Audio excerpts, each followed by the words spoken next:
Boa noite, boa tarde, bom dia para todas as pessoas que estão vendo, que verão este vídeo. Para aqueles que não sabem, eu sou o Grilo Falante, se preferir, Nicolas Catalani Zamboni Kikbush, e esta é uma live feita tanto pelo Facebook quanto pelo Instagram. Bom, para aqueles que não sabem também, por ser uma live, eu vou esperar aqui uns 5 minutos, né, antes de começar a falar do assunto de hoje. Enquanto isso, né, eu vou colocando aqui porque eu esqueci, não, tanto faz. Enfim, enquanto isso, né, vou contando pra vocês que o objetivo dessas lives é falar sobre a história do Brasil contextualizada na história da capoeira, né. Então, nos últimos vídeos a gente vem trabalhando muito a questão da Guerra do Paraguai, né. Começamos a traçar aí o histórico da formação do... Tá com o microfone tremendo? Tá com microfonia? Não, peraí, tá com microfonia ou tremendo? Decida-se. Enfim, enquanto eu descubro se tá tendo microfonia ou se tá tremendo, né, aqui no vídeo do Facebook... então é o som que tá ruim. Eu já não sei o que faço, não. Literalmente não tenho nem ideia de como é que faz pra consertar o áudio no Facebook. Não tenho uma ideia. Se alguém souber aí, agradeço. Bom, o que eu tava falando antes disso? Sim, né, a gente tem conversado aí muito sobre a Guerra do Paraguai, né, falamos de toda a formação da região sul do Brasil e da formação do estado da Argentina, do Uruguai, do Paraguai, desses 3 países, né, para entender o processo da Guerra do Paraguai, né, porque a Guerra do Paraguai é só a última das muitas guerras que aconteceram aí nessa região e que tem a ver com a própria formação do Estado argentino, do Estado uruguaio e do Estado paraguai, e também com a formação do próprio Estado brasileiro, mais especificamente na região sul, né?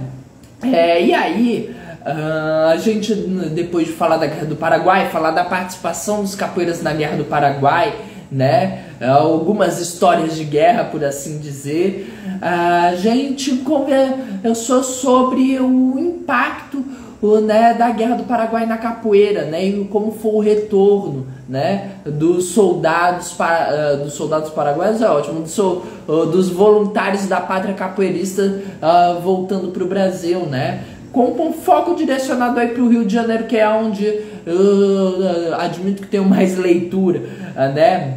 Apesar de buscar sempre falar não só da capoeira do Rio de Janeiro, mas também de outros lugares, né? Acho que um desses vídeos aí eu lembro que eu falei, né? Agora eu não lembro exatamente o porquê que eu falei, isso eu não lembro não, né? Mas... acho que foi nesse vídeo mesmo das consequências da Guerra do Paraguai, né? Talvez falando sobre todas as trocas culturais que teve entre os capoeiristas dos 2 lugares.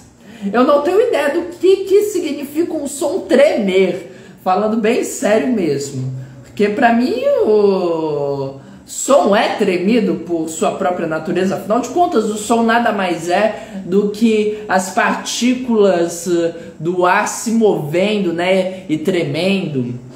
Então, eu não tenho ideia do que quer dizer um som tremido, né? O som, por sua própria natureza, é uma coisa tremida, mas tudo bem, né? E aí, a gente, né, eu mencionei um caso do Maranhão, que eu vou entrar em mais detalhes mais futuramente, né?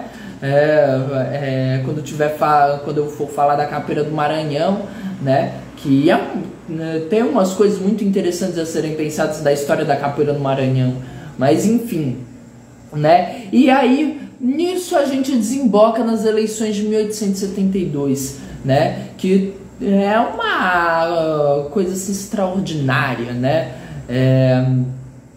que demonstra que apesar do povo brasileiro ter sido excluído, né, de todo o processo político, né, ou pelo menos tentou-se excluir o máximo possível a população mais pobre do processo político, a população escrava do processo político do Brasil deixa eu ver que tal assim, 1498, que é quando descobrem o Brasil, até, deixa eu pensar, talvez 1945, eu acho que 1945 é uma boa data, né? Acho que 1945 é uma boa data pra gente conversar, né? Mas apesar de que aí em 1964 a gente excluiu o povo de novo, aí volta, acho que 20 anos depois, uma coisa assim, né? E aí a gente chega numa série de governos com propostas que não funcionam para tentar melhorar a vida do povo, né? Naquele período em que a inflação estava lá em cima e que certo político atuante da atualidade atualmente, né, roubou a poupança de todo mundo. Tem gente que não recebeu até hoje e sofreu um processo de impeachment e por algum motivo, apesar de ninguém gostar dele, ele está fazendo alguma coisa, né, como político ainda, sabe-se lá o porquê, nem como, né? E aí, após tantas essas tentativas de fracasso, a gente tem finalmente um governo que dá certo, né? E aí a gente tem uma série de governos que dá certo e a gente, de alguma forma, né, as pessoas pobres, elas esqueceram que são pobres e foram capazes de votar assim, uma coisa assim meio absurda, né? E aí a gente tem 4 anos terríveis na história do Brasil, né, com um genocida no poder. E aí é isso, e agora estamos aqui, né? Então, enfim, eu não sei exatamente quando a população mais pobre vai ter a voz que merece, né? Ou pelo menos quando ela vai se dar a voz que merece, já que a gente teoricamente está numa democracia, né? Onde, por exemplo, o STF não vai querer decidir que o salário das enfermeiras tem que ser de acordo com a verba que o lugar recebe, né? Para aumentar a desigualdade, com a justificativa de que tem que diminuir a desigualdade, né, do serviço de saúde, aumentando a desigualdade social, né? Uma maravilha. Mas enfim. Então, gente, o que eu sei é isso, né? E aí, no meio de tudo isso, a gente tem essas eleições sobre as quais a gente conversou umas 2, 3 semanas, sei lá, né? Eu sei que é no vídeo retrasado, né? E em que, inclusive, escravos foram lá e votaram, né? Não que fosse permitido por lei, mas fizeram ouvir, né?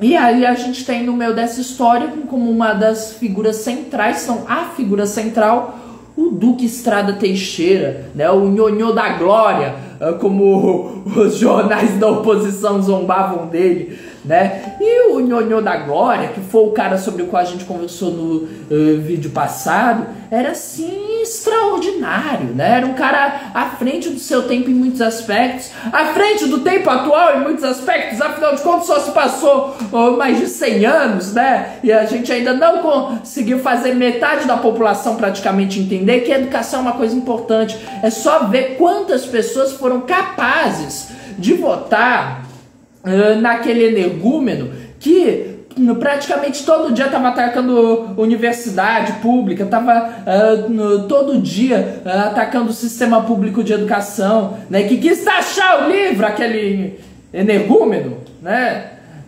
já até fica faltando adjetivos que caracterizem aquela criatura, né? Mas enfim, coisa que o Duque Estrada Teixeira falou que não devia ser feito lá em 1700, 1600, sei lá quantos, né? Falei no vídeo passado quando foi que ele falou disso, né? Que não se deve taxar livro, que o jornal tem que ser barato, que livro tem que ser acessível, porque é só com ilustração que um país consegue e se desenvolver, né? Coisa que tem gente que até hoje não conseguiu entender. Então, um cara à frente do tempo, né? Não só dele, mas ainda da atualidade. 100 anos depois a gente não conseguiu superar todos esses problemas do Brasil.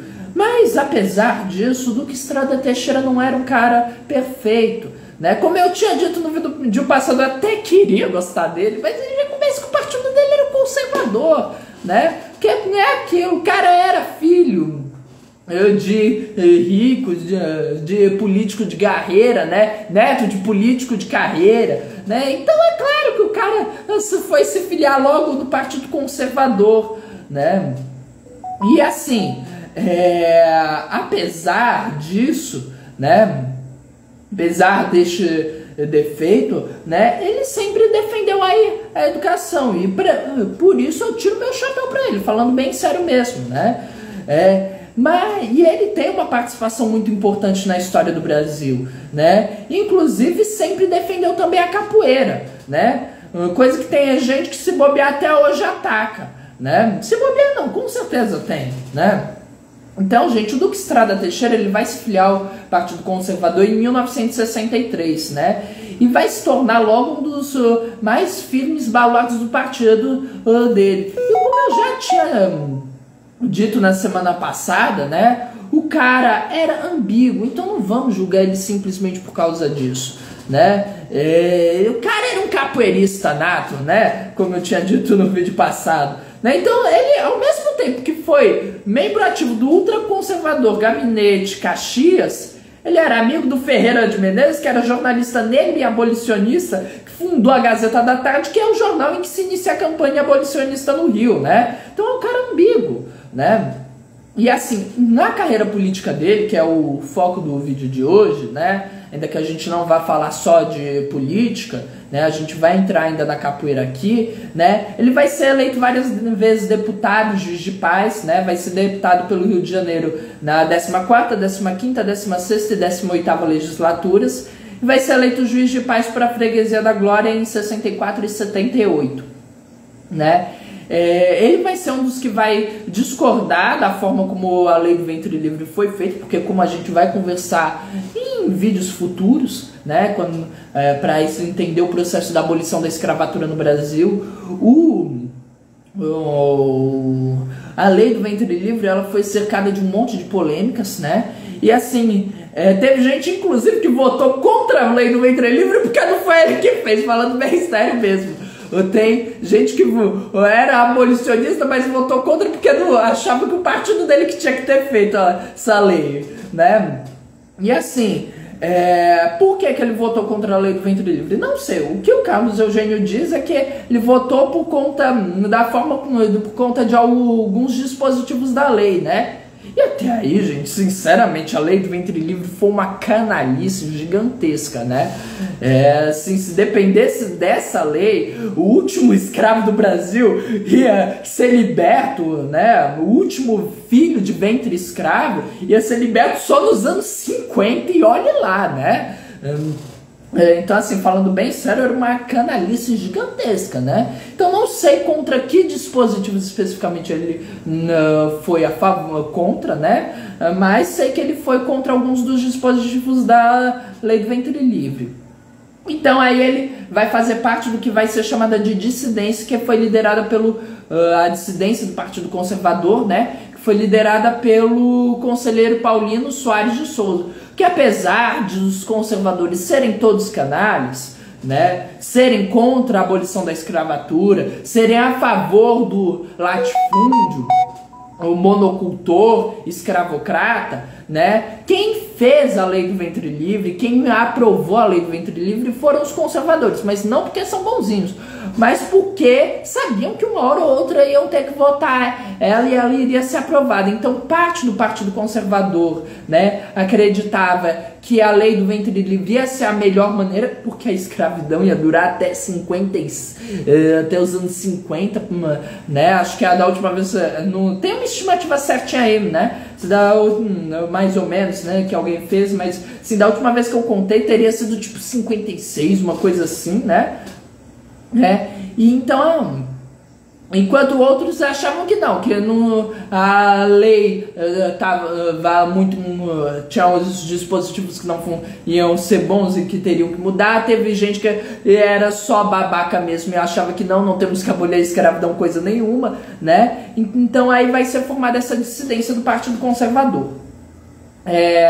Só que aí tem uma série de problemas políticos que essa lei vai causar. Em 1872, Duque Estrada Teixeira, que era capoeirista, né, que conhecia aí os meandros da população em geral, né, ele vai articular a Malta da Glória para servir de cabo eleitoral para ele, né, e com a queda do ventre livre, que foi o tema do vídeo retrasado, em que eu contei como foi e como a Malta da Glória passou a ser chamada de a Malta Flor da Gente, né? Que tem tudo a ver com essa eleição aqui, né? Literalmente, se não fosse essa eleição aqui, né, não se chamariam Flor da Gente. Então, a vitória do Partido Conservador nessas eleições vai ser atribuída como uma façanha pessoal do Duque Estrada Teixeira, né? Tamanha foi a importância dele para fazer essa articulação, e vai dar início a um processo que vai permitir com que os capoeiras participem ativamente do processo eleitoral de 1872 até 1889.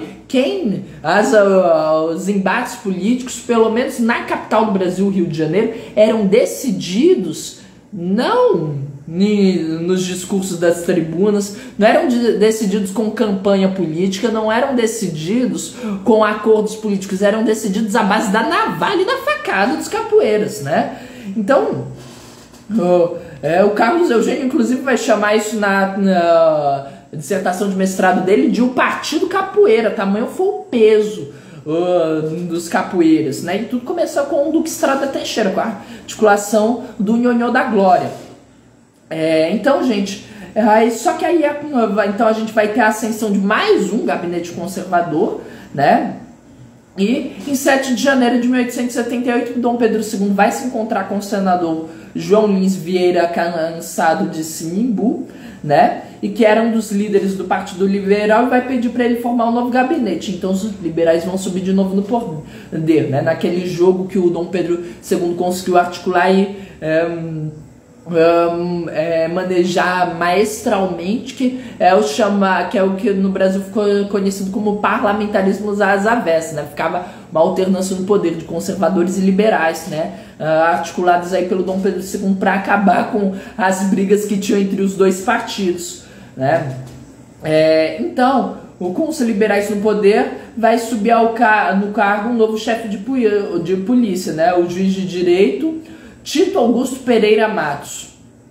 E ele vai iniciar uma das maiores operações policiais da corte desde 1865. E os capoeiras vão ser as principais vítimas dele, né?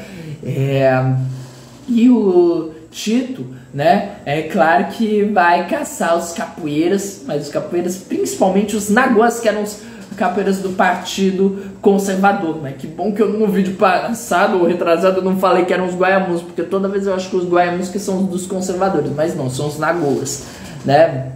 E aí, mas a gente vai ter registro de um monte de capoeira agindo. O que você tá querendo aí, hein? Tente não derrubar os celulares, por favor. A gente vai ter registro de um monte de capoeiras que estavam agindo livremente. Você saia daí. Você saia. Não, você sai. Volta pra cá. Volta pra cá. Vai, sai. Pronto, sai.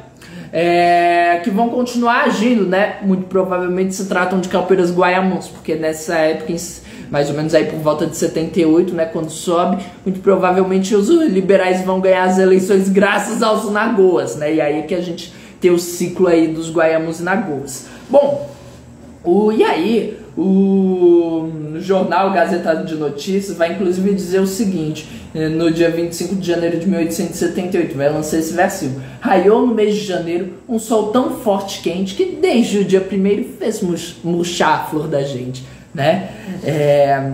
Então, assim, para vocês terem ideia, no dia 27 de janeiro de 1878, vai ter quase 100 membros de Maltas passando a noite na cadeia, né?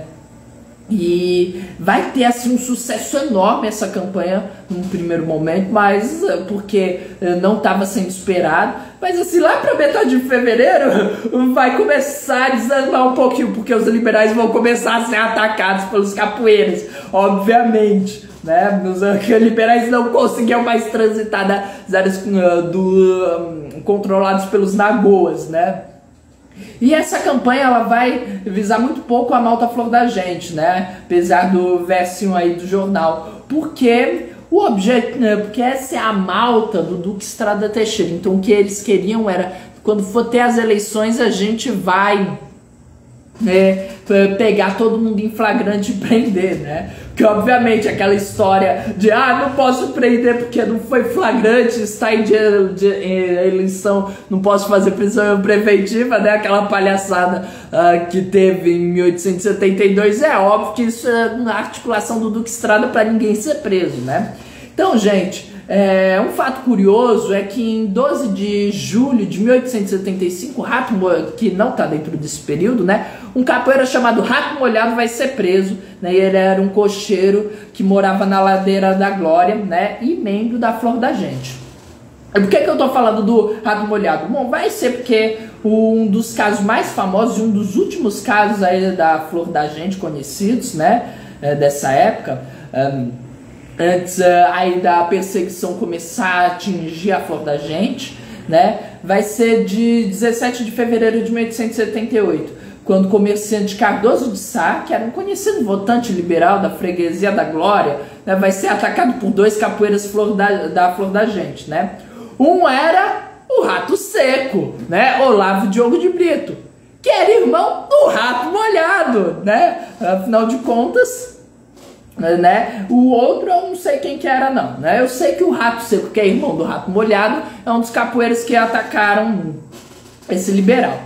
Bom, um dos agressores vai ser preso no mesmo local, e a imprensa liberal vai ficar revoltada com o atentado, né? E vai festejar a eficiência da polícia e que conseguiu prender um deles. Aí, em 23 de fevereiro de 78, o tenente do exército Tristão Sucupira de Alencar vai receber o comando da estação de Urbanos da Glória e a missão de prender o Rato Seco que escapou, né? Então, o Rato Seco vai estar escondido num cortiço, protegido pelos membros da malta dele, né? E aí, com a missão de manter E aí o Tristão também vai ter a missão de manter a ordem durante as eleições, né, da Glória. Bom, ele vai ordenar que o cadete Maximiano invadisse o cortiço e prendesse o Rato Seco. Aí, de noite, o Maximiano vai receber um bilhete de um tal Guimarães, convidando ele para ver um certo doutor, né? Aí, o prevenido Maximiano decidiu que era melhor não ir, né? E pouco depois o Sucupira vai ser avisado ou ameaçado, né? A gente pode entender das duas formas, né? Por um português, que haveria futuros embates, né? Então, às 3 horas da madrugada de 24 de fevereiro de 78, o tenente vai à rua acompanhando um garoto perdido, né? Perdido assim, talvez, né? Quem sabe, né? Não fosse aí um caxinguelê. E aí, enquanto eles... Cadê? Sim, né? E aí, quando eles estavam na esquina da Rua da Pedreira da Candelária com a Rua do Catete, eles vão ser começados a ser seguidos aí por 5 pessoas armadas de Petrópolis. O que é o que é Petrópolis, né? É um cacete grosso, né? Como era a gíria dos capoeiras da época. E aí um dos homens vai reconhecer o tenente. E aí eles vão ficar discutindo se o tenente vai estar armado ou não, para saber se eles vão poder dar surra no tenente ou não, né? E o tenente vai ficar ouvindo e vai ficar pensando, né?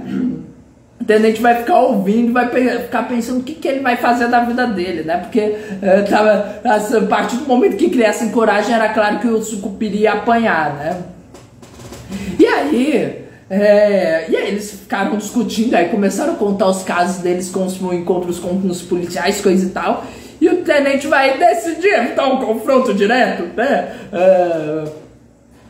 decidiu que era melhor estar com reforços da polícia para aquele momento, ou seja, podiam ter batido no Sucupira, que com certeza não devia estar armado, né? E aí ele vai para a subdelegacia e vai mandar os policiais prenderem o grupo, só que aí já vai ser tarde porque o grupo sumiu, né?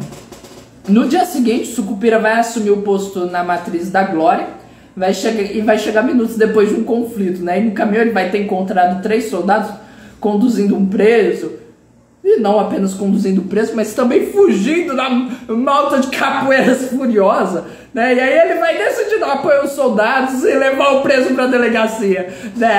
Nada como um tenente corajoso como foi esse Sucupira, né? E aí depois ele vai voltar para a Matriz, aí vão decidir interrogar o Duque Estrada, né? Quanto à participação, né? E aí a confusão tinha sido uma pedrada que esse capoeira tinha dado, né, em alguém. E aí ele vai dizer, não vai negar que ele teve participação, que não teve, porque diferentemente dessa gentalha covarde que é capaz de cometer um crime, né, vender joias traficadas, né, lá nos Estados Unidos, traficou para o Brasil, depois trafica para os Estados Unidos, vende lá, são tão covardes que são capazes de quererem comprar de volta mais caro para tentar devolver e ninguém descobrir. Gente covarde. O Duque Estrada Teixeira era um capoeira e era tudo menos covarde, né? Então ele não vai negar, né? Ele só vai dizer que a pedrada ele soube que foi bem dada, né?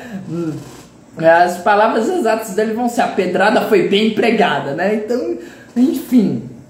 E aí, né, gente, esse é um caso que o Carlos Eugênio vai trabalhar, porque demonstra que os capoeiras tinham uma rede de espionagem gigantesca, né? Porque eles sabiam quem que tinha sido escalado para o posto da Glória, né? Que era informação altamente sigilosa. E estavam vigiando o Sucupira, né? A todo momento. E aí esse é um dos últimos festins aí políticos da Flor da Gente, né? Como eu já disse, em março vai ter uma reunião, né? Na casa de quem? Na casa do Duque Estrada Teixeira, para decidir o futuro do Partido Conservador. Em agosto, o Duque Estrada vai ser barrado na porta da Matriz pelos soldados, né? Bom, enfim, como eu disse no vídeo passado, né? O Duque Estrada Teixeira, que era um cara genial, né, vai morrer em 9 de setembro de 1884, né, e aí o Periódico do Brasil, em 10 de setembro de 1884, né, vai fazer aí um memorial para ele, né, e vou ler aqui de novo, né, porque afinal de contas o Duque Estrada Teixeira é um cara que merece, né. O Duque Estrada Teixeira, se não for absorvido pela política, teria sido um notável literato, com grande lição dos modelos, admirador das obras-primas, e, como que destinado à contemplação do belo, por natural movimento de seu espírito, se não for envolvido nas lutas sem tréguas da nossa política, deixaria perduráveis vestígios de tão invejável talento, né? Então, próxima semana a gente continua, né? A gente vai falar sobre um outro grande capoeirista, né? Da história, né? Na verdade, há quem diga, com toda a razão, é claro, e jamais que eu vou duvidar, né? Afinal de contas, a última coisa que eu quero é esse cabo encarnando para mim e querer me dar uma lição, né? O maior capoeirista do Rio de Janeiro. Quem é capoeirista já sabe de quem que eu tô falando. Quem não é, vai descobrir na próxima semana, né, gente? Então até a próxima semana. Esse vídeo vai estar no meu canal do YouTube aí dentro de uns 15 minutos. Agradeço a todo mundo que for lá curtir, compartilhar e comentar. E por hoje é só. Meu canal é Papo com Grilo, claro, vão lá. Agradeço a todo mundo que curte, compartilhar e comentar aí, dar visualização no meu canal. E se quem não é inscrito, se inscrever. Não sei se já falei tudo isso, né? Então até a próxima semana.